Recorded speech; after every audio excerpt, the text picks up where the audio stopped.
सभी का चैनल पर स्वागत है। बीएससी पार्ट तृतीय के विद्यार्थियों, अपना टॉपिक चल रहा है नाभिकीय रसायन।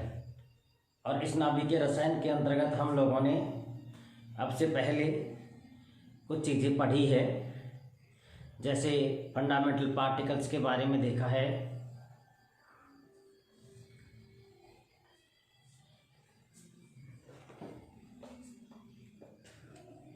फंडामेंटल पार्टिकल्स के अलावा कुछ न्यूमेरिकल्स के बारे में भी देखा है, अल्फा, पॉजिट्रॉन, न्यूट्रिनो, इन सब के बारे में हमने देखा। इम्पोर्टेंट हमने n/p रेशो देखा था, जहाँ पर n और p का रेशो के अंदर जो न्यूट्रॉन की वैल्यू है वो प्रोटॉन की तुलना में ज़्यादा हो, अर्थात रेशो है वो 1 या 1 से थोड़ा ज़्यादा रह सकता है, लेकिन 1 की स्टेबिलिटी ज़्यादा है। उसके लिए कुछ स्मॉल पार्टिकल्स रिमूव हो जाती हैं या ऐड हो जाते हैं, तो उनका जो n/p रेशो है वो 1 हो जाता है। तो बातें हो गई। आज हम नेक्स्ट टॉपिक के बारे में बात करते हैं, न्यूक्लियर केमिस्ट्री का radio activity and types of radio activity. ये रेडियो एक्टिविटी क्या है और ये कितने प्रकार की है। देखिए, हमने पहले भी थोड़ा सा इंट्रोडक्शन दिया था कि प्रकृति में कुछ ऐसे तत्व हैं जो लगातार अपने रेडिएशंस को एमिट करते रहते हैं, लगातार अपने विकिरणों को उत्सर्जित करते रहते हैं। और वो कब तक उत्सर्जित करते हैं? जब तक वो स्थायी नाभिक में नहीं बदल जाते। इस प्रकार के तत्वों को हम लोग रेडियो एक्टिव तत्व कहते हैं, और इस प्रकार के जो गुण होते हैं उनको हम लोग रेडियो एक्टिवता कहते हैं। और जो रेडियो एक्टिवता है, ये रेडिएशंस कौन कौन सी निकालती है और ये क्या होती है, इसके बारे में कुछ थ्योरेटिकल बातें लिखी है। आप लोग पीडीएफ की सहायता से बना भी लीजिएगा, आपको भेज दिया जाएगा। कि after the discovery of X rays की खोज के बाद 1895 में रॉन्टेजन ने की थी एक्स किरणों की खोज। 1895 में French physicist A.H. Becquerel, radio activity की खोज जैसे हमने पहले भी बात करी थी, किसने की थी? बैक्वेरेल ने की थी। Who was working on the relation between X-rays and fluorescence of some specific substances। ये किस किस के बीच में अध्ययन कर रहे थे? एक्स किरणें और फ्लोरोसेंस के बीच में अध्ययन कर रहे थे। Placed the crystal of potassium uranyl sulfate on the photographic plate, wrapped in black paper in the sun। On developing the plate, some spots were observed on the photographic plate। कुछ spot इन्हें मिले photographic plate के ऊपर। Becquerel thought that these spots might have been due to the fluorescence। उन्होंने माना कि ये fluorescence के कारण हो गया होगा of यूरेनियम सॉल्ट के in sunlight। Incidentally, Becquerel was unable to continue his experiment further due to the bad weather। अचानक मौसम खराब हो गया तो वो सब चीजें उनको नहीं मिली। He placed the uranium salt over the photographic plate wrapped in a black paper in draught of the able। देखिए, जब भी कोई रिसर्च होती है तो वो अचानक होती है, उनको पता ही नहीं कि वो क्या करने जा रहे हैं और उनको क्या रिजल्ट मिल जाता है। इसी प्रकार इन्होंने किया, पहले सनलाइट में किया, अचानक मौसम खराब हो गया तो उन्होंने उसको ब्लैक पेपर में लपेट करके डार्क अंधेरे में रख दिया। 3-4 दिन के बाद में उन्होंने देखा कि उसने देखा ऑफ गेटिंग फेंट इमेज, कुछ अलग टाइप की फेंट इमेज मिली। And number of bright spots were observed in photographic plate, वही same. Subsequently, all compounds of uranium were found to produce the same effect।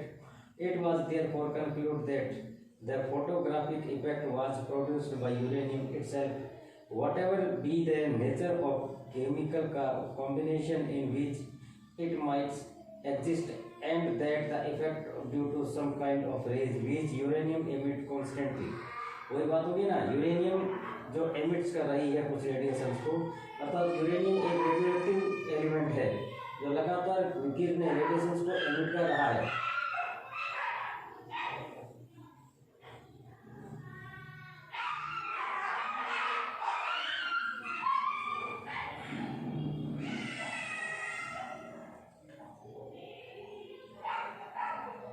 These rays were called Becquerel rays। इनको Becquerel ने search किया तो Becquerel rays नाम दे दिया। Which affect the photographic plate, जो photographic plate को effect कर रही थी। Similar property was also observed for another element, दूसरे एलिमेंट के लिए जैसे थोरियम है उनके लिए भी यही सेम मिला। The activity observed for an ore of the uranium pitch blende was nearly 4 times the activity of the uranium. So, Madame Curie, who was, this is the Nobel Prize Nobel Prize lady, Madame Curie, discovery of radium. Who was the student of the Becquerel? Oh, Madame Curie is also a student of Becquerel. Becquerel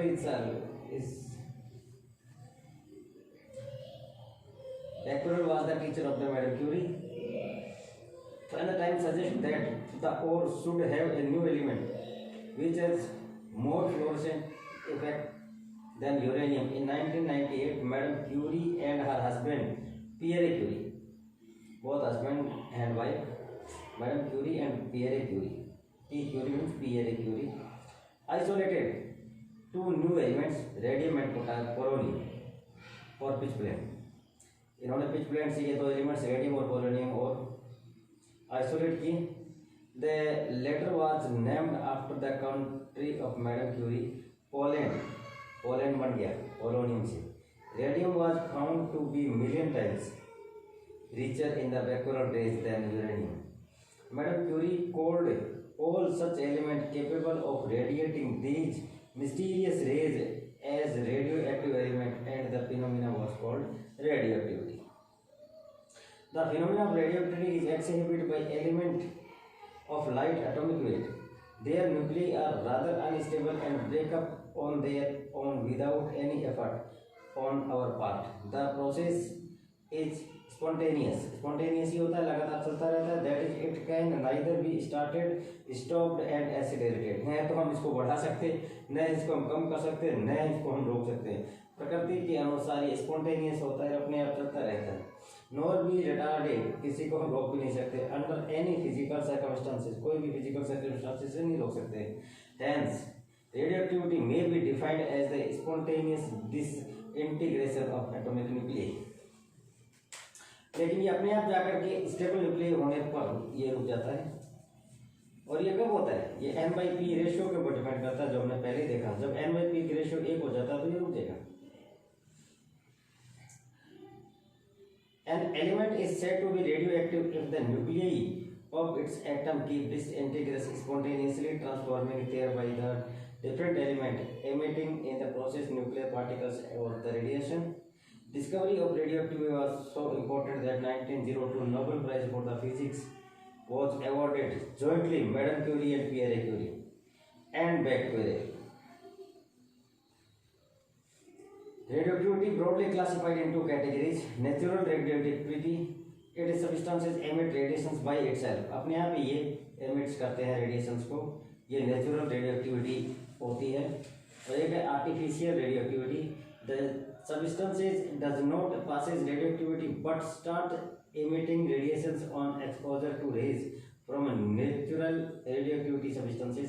It is said process into the artificial radioactivity. ये कृत्रिम radioactivity होती है. Natural radioactivity और कृत्रिम radioactivity के बारे में हमने बात की. और ये जो डायग्राम दिख रहा है, ये डायग्राम ये इसमें एक रेडियोएक्टिव एलिमेंट है, ग्लास के अंदर है.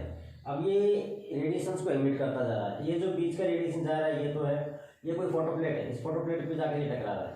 ये नहीं तो इधर जा रहा और नहीं इधर जा रहा, ये सीधा जा रहा है, तो ये न्यूट्रल है. तो हमने इसको क्या कह दिया? इसको हमने कह दिया gamma rays.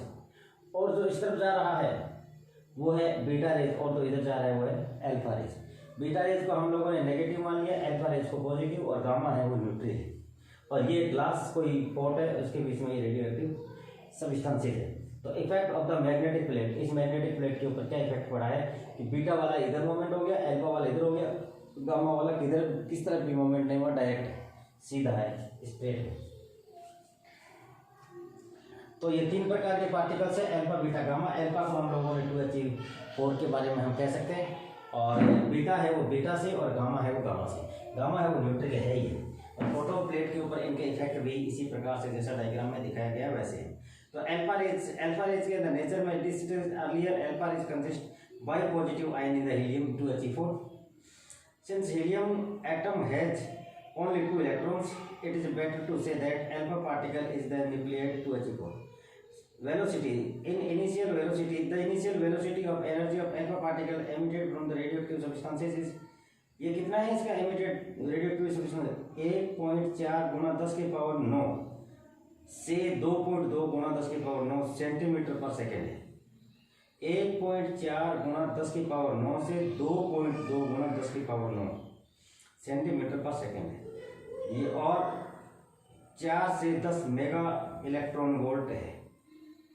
Ionisation of air, alpha particle due to their high energy ionize the particle of air which comes contact with them. The ionization of the consequence of transfer of energy by alpha particles on the collision and with air particles. These ions act as nuclei for the condensation of water vapor present in the air. Due to this reason, water vapor is found in the path of alpha particle. Alpha particle ultimately from helium gas by accepting electron emitting during the ionization of air. Penetration power. अब बात करेंगे भेदन क्षमता की। इनकी भेदन क्षमता किसकी कितनी है? Alpha particle are very hence their moment is high. अब इनका जो आघूर्ण है, मोमेंटम है, वो ज्यादा है किसका? अल्फा पार्टिकल्स का। But due to their large size, किसके कारण? क्योंकि इसका साइज बड़ा है। The penetration power of alpha particle is so small, जिसका मोमेंटम ज्यादा है उसका पेनिट्रेशन पावर कम होगा। आघूर्ण जिसका ज्यादा है उसकी भेदन क्षमता कम होगी। So penetration power alpha particles so small so that can penetrate even a paper 0.1 mm thick aluminum sheet. Luminance, alpha particle create luminance when strike zinc sulfide screen. बात करेंगे बीटा की। नेचर में एक ऐसा है, it is evident from the E by m value of beta particles that these rays consist of the electrons. Negative की बात की थी हमने, तो consist of electrons. In other words, these rays are similar to cathode rays. Cathode rays की similar है। Division of these rays positive charge confirm negative charge on their particles. Velocity, velocity इसकी कितनी है? Velocity of the beta particles much higher than the alpha particles से ज़्यादा है। Their velocity could be 25 से 99% of the velocity of the light. Ionization air, beta particle also ionize the air molecules which come in contact with them. But this effect of smaller than the ionizing effect alpha particle has. These particles are very light. Penetration power, beta particles are light but their velocity is very high. Light है, हल्के हैं, लेकिन वेग इनका ज़्यादा है। Due to this, इसके कारण their penetration power is more than alpha particle. तो इनकी penetration power है वो अल्फा से ज़्यादा है, और गामा की penetration power है वो शायद इन सबसे ज़्यादा होगी।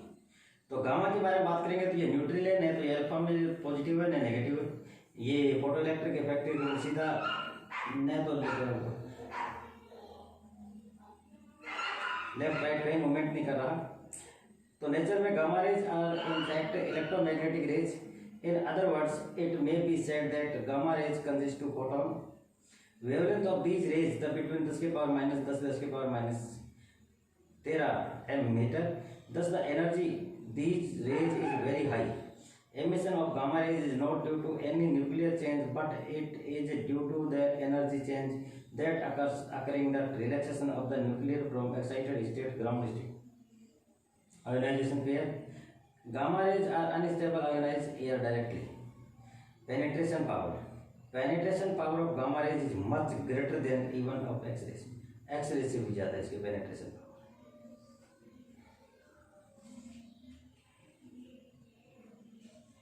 तो ये अल्फा बीटा गामा की जनरल प्रॉपर्टीज थी।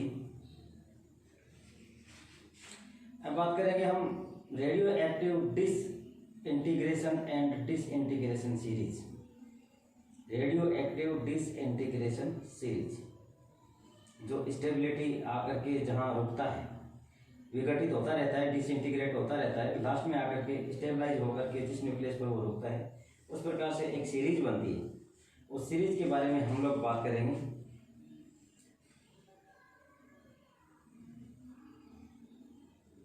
While studying the radioactive radiation emitted by radium, अब बात रेडियम की कर रहे हैं। रेडियम से जब रेडियो एक्टिव रेडिएशन उत्सर्जित होते हैं, after the discovery of radio activity Rutherford showed that the radium after emitting the alpha particle per atom evolves a gas of inert nature.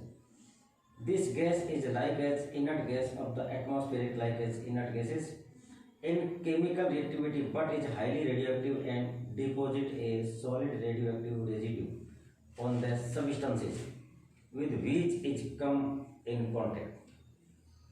This gas is called radon.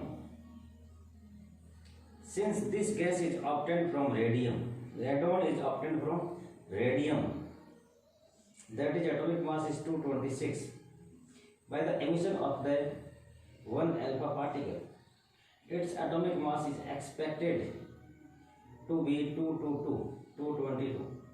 Its atomic weight found is 222.4 by Ramsey.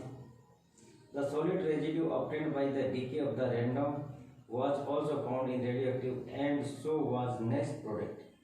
But the half-life of both of the product is very small. The transformation of one radioactive element into another is known as transmutation. Transmutation क्या है? Radio active element एक से दूसरे में बदलना, transmutation है. तो radio active disintegration takes place in stages, अलग अलग स्टेजेस में डिसइंटीग्रेशन होता है. The parent element on disintegration produce another element which is known as daughter element. Parent से डॉटर एलिमेंट्स के अंदर होता चला जाता है. This element is also radio active, ये भी रेडियो एक्टिव है. This daughter nucleus disintegrates again. This disintegration continue till a stable element is produced. Half life of the element produced at each stage of different. Clear बात होगी कि कोई भी radioactive है वो नेक्स्ट रेडियोएक्टिव में change होता रहता है. तो पहला पेरेंट है, फिर डॉटर है, फिर डॉटर से और डॉटर है, फिर और डॉटर है. इस प्रकार से कब तक चलेगा? जब तक वो एक स्टेबल न्यूक्लियड में चेंज नहीं होता. और इन सब की जो रेडियो हाफ लाइफ है ना, वो भी हर एक स्टेज पर अलग अलग होती है. जैसे एक एग्जांपल है, डिसइंटीग्रेशन की बात कर रहे हैं.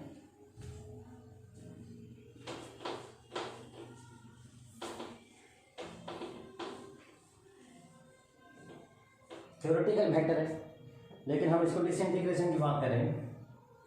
डिसइंटीग्रेशन की बात कर रहे हैं. जैसे सपोज करो हमारे पास कोई एक सब्सटेंसेज है ए, ये बी में कन्वर्ट हो गया, सी में हो गया, डी में हो गया. ये रेडियोएक्टिव है, रेडियोएक्टिव है. तो लास्ट के अंदर जब सपोज करो ये ई में एक्टिव हो गया तो ये स्टेबल है, स्टेबल न्यूक्लियस. जैसे हम कहीं से चलेंगे रेडियोएक्टिव से, लास्ट के अंदर बी भी आ जाता है जो 82 पे है, तो ये स्टेबल न्यूक्लियस है. यहाँ तक आते तक ये अपने रेडिएशंस को एमिट करते रहते हैं. इसीलिए कहते हैं कि पेरेंट से डॉटर, डॉटर से डॉटर, डॉटर से डॉटर. और इन सब के हाफ लाइफ होते हैं हर एक स्टेज के ऊपर, इनकी सब की हाफ लाइफ भी अलग अलग है. अब जैसे एक एग्जांपल के अंदर यूरेनियम का, जैसे यूरेनियम 92 है,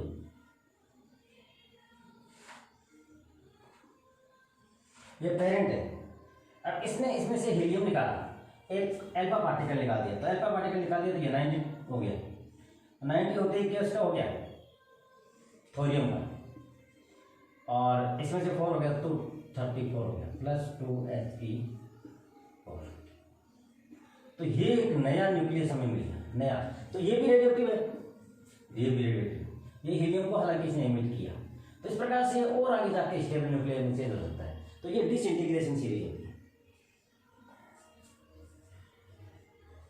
अब जैसे ये थोरियम, ये बात कर रहे थे, ये थोरियम, ये फिर आगे जाकर के रेडिएशंस को, मतलब पार्टिकल्स जो भी रेडिएशन अल्फा बीटा गामा है उसको एमिट करता रहेगा और स्थायी न्यूक्लियस में बदल देगा.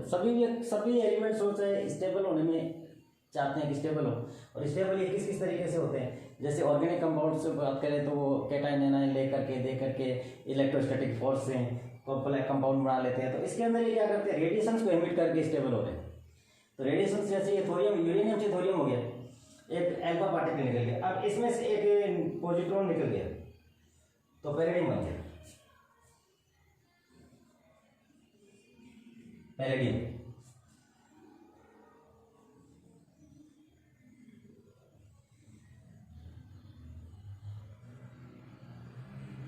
एक पॉजिट्रॉन. इस प्रकार से डिसइंटीग्रेशन सीरीज चलती रहती है.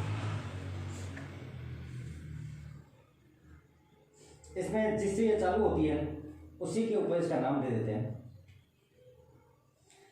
अब जैसे एक डिसइंटीग्रेशन सीरीज में आपके सामने बना के बताता हूँ, थोरियम डिसइंटीग्रेशन सीरीज है, बाकी सब तो आप पढ़ लेंगे, लेकिन ये थोड़ा सा नया टॉपिक डिसइंटीग्रेशन है। एक क्यू वैल्यू और एक क्रॉस सेक्शन भी आएगा। अब ये थोरियम डिसइंटीग्रेशन सीरीज है।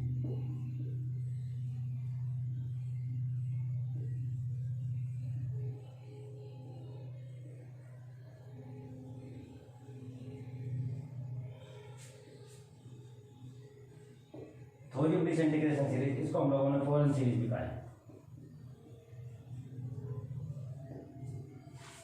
अब ये कहां से स्टार्ट होगी? थोरियम से। जेड एलिमेंट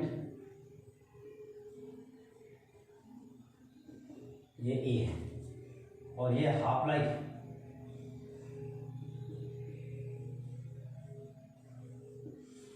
है, जिसको हम लोगों ने टी हाफ कह दिया। टी हाफ ये इस प्रकार से हम लोग डिसइंटीग्रेशन सीरीज थोरियम की करेंगे, एक ही करेंगे, बाकी आप लोग करते रहना। 90 ये थोरियम, इसका ये कितना है? 232 है।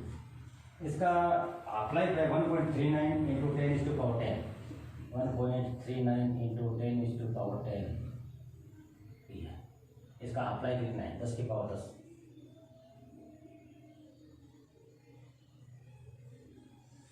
अब इसमें से इसने एक अल्फा पार्टिकल रिमूव किया। अल्फा पार्टिकल रिमूव करेगा ये, तो इसमें से 2 कम हो जाएंगे 90 में से, तो ये कितना बच जाएगा? 88।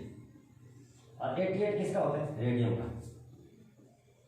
और 2He4 यहाँ से 2 कम हो जाएंगे, तो ये 228। इसका कितना हो गया?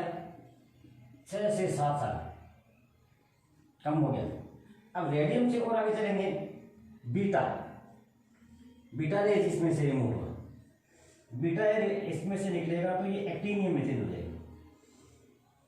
89 एक्टिनियम, और एक्टिनियम ये 228। इसका हाफ लाइफ लगभग इतना ही। अब स्टेबल नहीं है ये, तो आगे फिर ये बीटा और एमिट करेगा, और अब ये 90 हो गया, थोरियम वापस आ गया, और 228 हो गया। ये 232 था, ये 228 है थोरियम में। इसका कितना हो गया? 1.90 ईयर्स। यहां पे कितना था? कब? जब 232, अब 228 है, तो इसका ये हाफ लाइफ कितना है?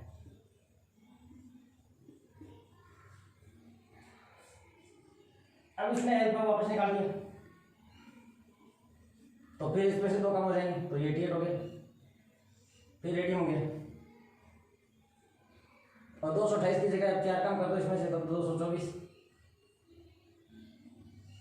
अब इसका 3.64 डेज हो गया। फिर इसमें से अल्फा कम कर दो, फिर अल्फा इसमें से निकला, और अब ये कितना हो गया? 6R रेडॉन हो गया, और ये 220, और इसका हाफ लाइफ कितना हो गया? 5.6 सेकेंड। ये डिसइंटीग्रेशन सीरीज है। रेडॉन पे आकर के ये रुका है 86 पे, लेकिन रेडॉन पे भी ये रुकेगा नहीं, इसे आगे भी चलता चला जाएगा। अब मैं ऑप्शन मिटा करके वापस लेके आता हूँ। रेडॉन पे भी ये रुकेगा नहीं, क्योंकि लास्ट का तो है वो लेड है, जो कि 82 पे है। हालांकि हाफ लाइफ इसका 55.6 सेकंड हो गया। हमने रेडॉन की बात की, रेडॉन तक हम पहुंच गए 86, रेडॉन 220, और हाफ लाइफ है 55.6 सेकंड। अब इसके बाद में क्या है? फिर अल्फा इसमें से निकले, तो ये कितना हो गया? 86 का 84 हो गया, 84। इसमें से 2 कम हो जाएंगे, तो पोलोनियम हो जाएगा, पोलोनियम, और 4 इसमें से कम हो जाएंगे, तो 216। अब इसमें से इधर चले अल्फा, और इधर चले बीटा, बीटा होगा तो इसमें जुड़ जाएगा, जुड़ेगा तो 85 हो जाएगा और बन जाएगा एस्टेटिन और 216 ये तो है। अब इसमें से अल्फा कम हो गया तो 2 कम हो गया, इसमें से 82 ये भी आ गया, 4 इसमें से कम हो गए थे 212 हो गया। क्लियर? अब क्या होगा,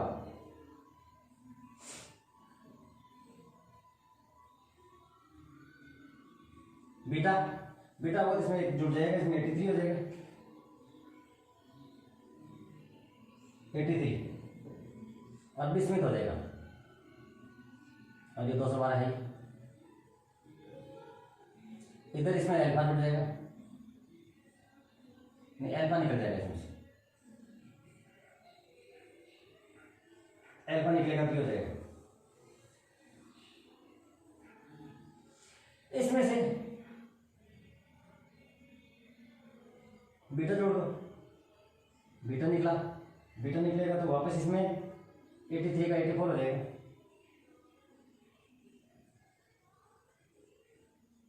पोलोनियम 212। अब अल्फा, अल्फा जोड़ दे, इसमें कितना 2 कम हो जाएगा 82 पीबी और ये 212, नहीं इसमें से अल्फा है तो 208 हो जाएंगे ना, 12 8।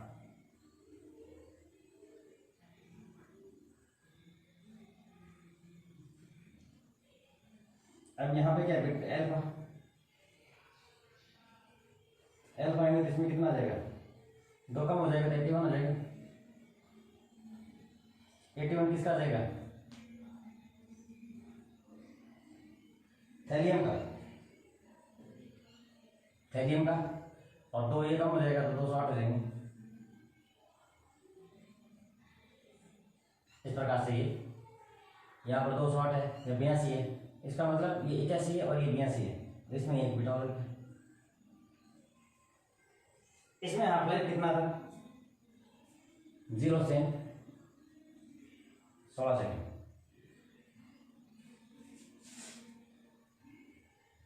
अब इनमें सबका अलग अलग है, पीबी 212 का 54 सेकेंड और 60.6 मिनट। पोलोनियम का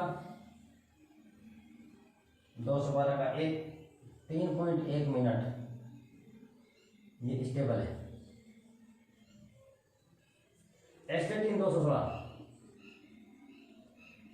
इसका हाफ लाइफ 10.6 घंटे है। और टाइटेनियम 208 का, थैलियम 208 का 3 गुणा 10 की पावर 7 सेकेंड है।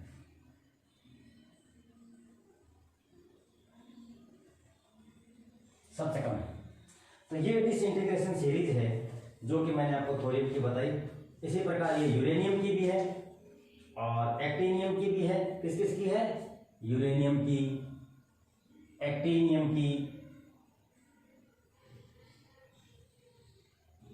नेपच्यूनियम की।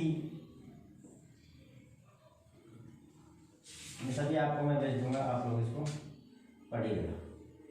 तो ये हमारे डिसइंटीग्रेशन सीरीज की बात थी।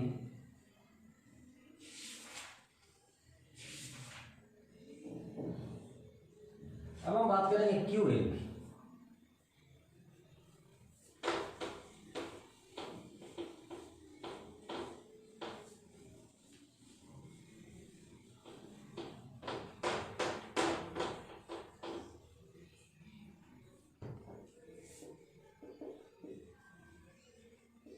क्यू अपने आप में एनर्जी को डिनोट कर रहा है। जैसे एक्सोथर्मिक एंडोथर्मिक रिएक्शन होती है, वो जनरल रिएक्शन है, लेकिन ये न्यूक्लियर रिएक्शन है। उसके लिए हम लोग जो एनर्जी की बात करेंगे वो क्यू में करेंगे। तो क्यू वैल्यू अपने आप में एक एनर्जी की बात करेंगे।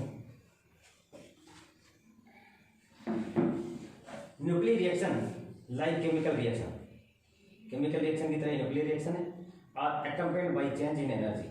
The energy changes in nuclear reaction however are enormous compared with those of even the most energetic chemical reaction.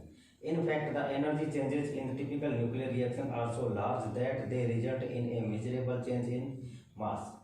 In this section, we describe the relationship between mass and energy in nuclear reaction and show how the seemingly same charge in mass of accompanying nuclear reaction result in the release of the enormous amount of the energy.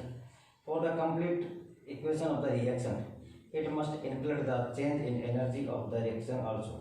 The energy change in nuclear reaction is represented by Q. Energy change.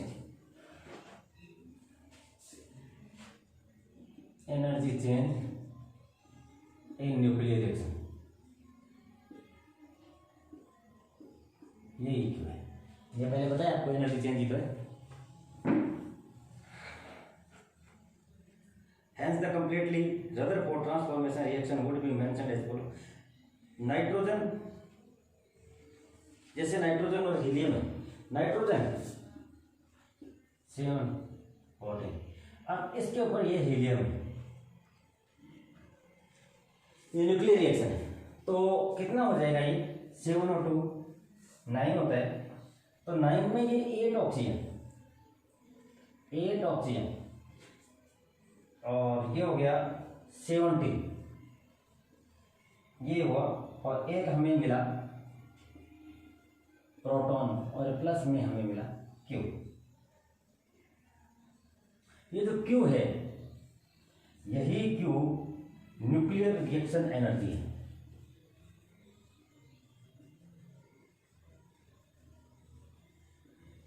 Nuclear reaction energy. This Q decide on the type of reaction. ये type of reaction को बताएगा, depend करता है कि किस प्रकार की reaction है उसके ऊपर क्यू की वैल्यू डिपेंड करती है. If the reaction is exothermic यदि रिएक्शन है एनर्जी इसमें रिलीज हो रही है तो क्यू वैल्यू पॉजिटिव होगी. अब ये इंपॉर्टेंट बात है फॉर एक्सोथर्मिक रिएक्शन.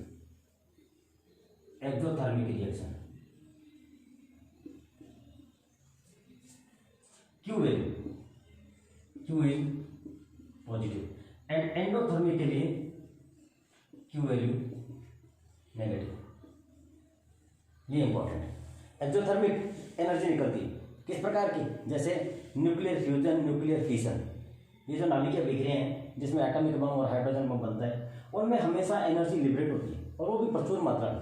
यदि हम न्यूक्लियर फ्यूजन जैसी रिएक्शन है, न्यूक्लियर फ्यूजन को यदि हम कंट्रोल कर लेते हैं ग्रेफाइट की जो रोड लगा करके, तो हम लोग उस एनर्जी को किस रूप में यूज़ कर सकते हैं, हम उसको इलेक्ट्रिकल एनर्जी के रूप में कन्वर्ट कर सकते हैं. जिसके लिए हम लोगों ने न्यूक्लियर रिएक्टर बनाए हुए हैं. न्यूक्लियर रिएक्टर करता क्या है, उस एनर्जी को कंट्रोल करता है. जो एनर्जी अनकंट्रोल्ड निकलती है उन एनर्जी को कंट्रोल करता है. कंट्रोल करने के बाद उसको हम लोग इलेक्ट्रिकल एनर्जी में कन्वर्ट कर लेते हैं और यूज़ हमारे डेली लाइफ में यूज़ हो जाती है. तो क्यू की जो वैल्यू है, क्यू का मतलब एनर्जी है. वहाँ पर जो जनरल केमिकल रिएक्शन में ई होता है, यहाँ पर क्यू है. यदि क्यू की वैल्यू पॉजिटिव है इट मीन्स एक्सोथर्मिक, क्यू की value negative it means endothermic. आता है ये क्वेश्चन कि क्यू क्या है. तो ये आपकी बात रही क्यू की वैल्यू. अब है न्यूक्लियर क्रॉस सेक्शन. ये लगभग लास्ट टॉपिक है आपका इस चैप्टर का.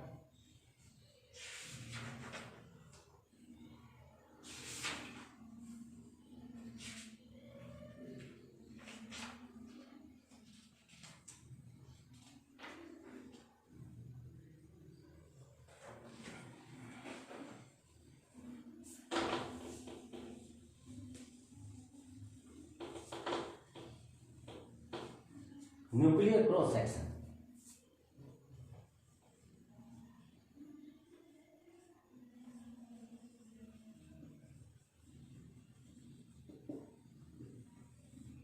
क्रॉस सेक्शन का मतलब यहाँ पर कहीं ना कहीं एरिया से है. इस बात का विशेष ध्यान रखना है हमें. क्रॉस सेक्शन का मतलब कहीं ना कहीं इसका एरिया से मतलब होगा.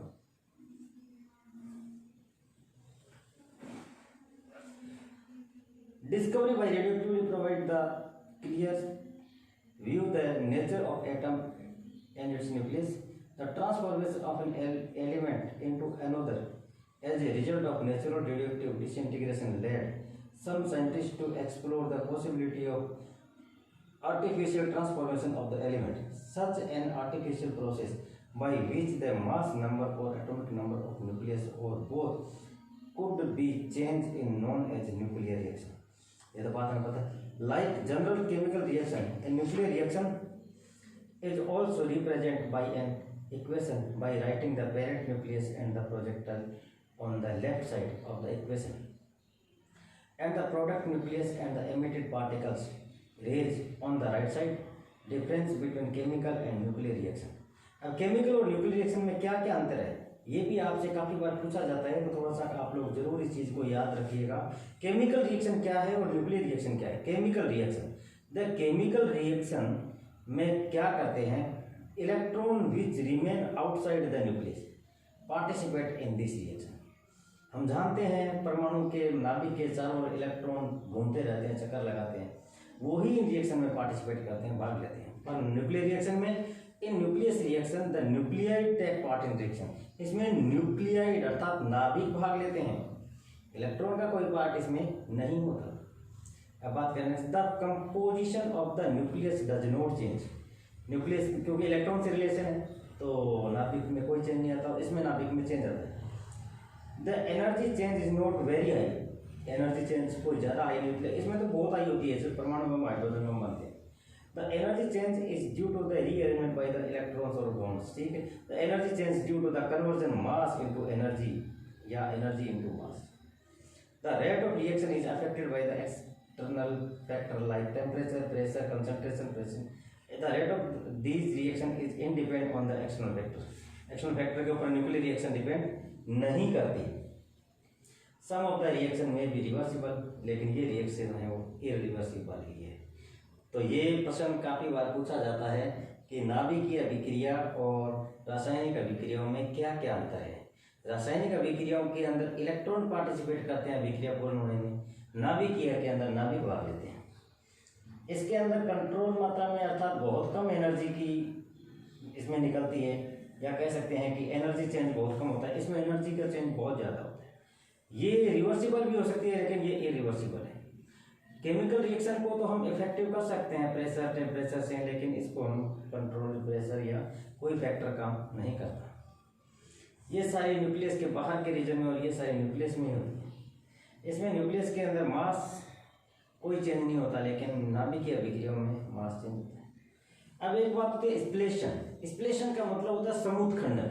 समुत्खंडन का मतलब एक से अधिक प्रकार के नाभिकों का बनना। यदि कोई एक रेडियोएक्टिव नाभिक है, अर्थात हम कह सकते हैं कि बहुत ज़्यादा उसके अंदर नाभिक के टुकड़े हो सकते हैं, एक नाभिक है वो कई नाभिकों में कन्वर्ट हो सकता है, तो उसको हम लोग समुत्खंडन या स्प्लेशन कहते हैं। जैसे कॉपर का है, कॉपर के अंदर यदि हमने हीलियम को रिएक्शन करवाई, एक पार्टिकल करवाया अल्फा पार्टिकल कॉपर के साथ, तो क्लोरीन और 16 न्यूट्रॉन और प्रोटॉन इतने सालों के अंदर ये डिस्ट्रीब्यूट हो गया। तो स्प्लेशन के लिए हम क्या कह सकते हैं, in nuclear chemistry spallation is a nuclear reaction in which nuclei are bombard by high energy particle causing them to split in a number of nuclei of significantly smaller mass, liberating several nucleus, photon and alpha particles. अब बात करें radio activity applications क्या क्या है इनकी।